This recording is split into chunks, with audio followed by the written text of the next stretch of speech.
Continuing on with Chart 4 and Lesson 1, The Power of Choice, Adam and Eve Innocence.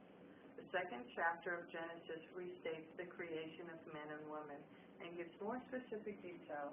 This chapter also reveals that God planted a garden east in Eden, where he placed the man, Adam.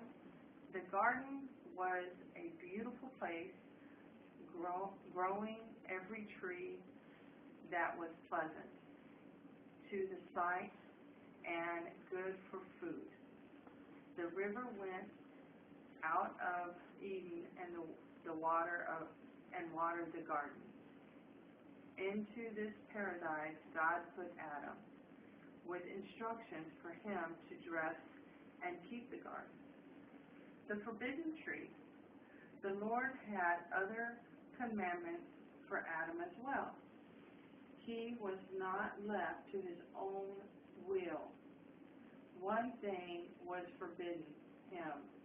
God said, "Every tree of the garden thou mayest freely eat, but of the tree of the knowledge of good and evil thou shalt not eat of it. For the day that thou eatest thereof, thou shalt surely die." Now, Adam and Eve didn't die when they ate this fruit. At least they didn't die physically. They died spiritually. And eventually they did die physically because they were cast out of the garden and they were not allowed to eat from the tree of life. So in a sense, both happened. But the most important and most significant thing is the spiritual death.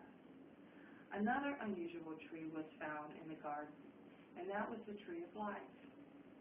It was permissible for men to eat of that tree, but he was not to eat of the tree of the knowledge of good and evil.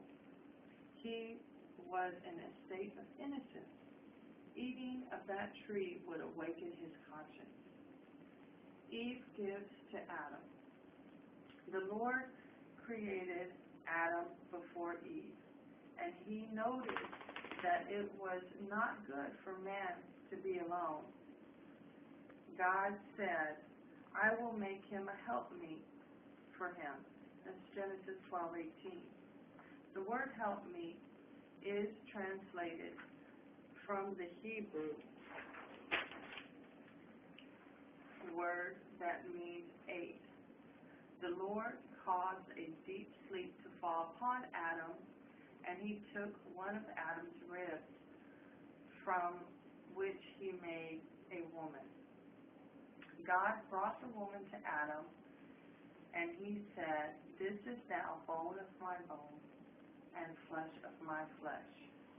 She shall be called woman, because she was taken out of man." Genesis 2:23. In their innocence, both Adam and Eve were unashamed, though naked. Man given free will. Some wonder why God placed the forbidden tree in the garden. Wouldn't it have been easier for the Lord to have never given Adam or Eve the opportunity to do wrong? This question overlooks God's purpose for creating man. Man was not created to be a puppet or a robot. He was created to bring with him power of choice, or with a free will. We all have a free will. We all decide to sin. A lot of times I still hear people ask that. Why does the Lord allow so much wrong in this world? That is our choice, and we need to take responsibility for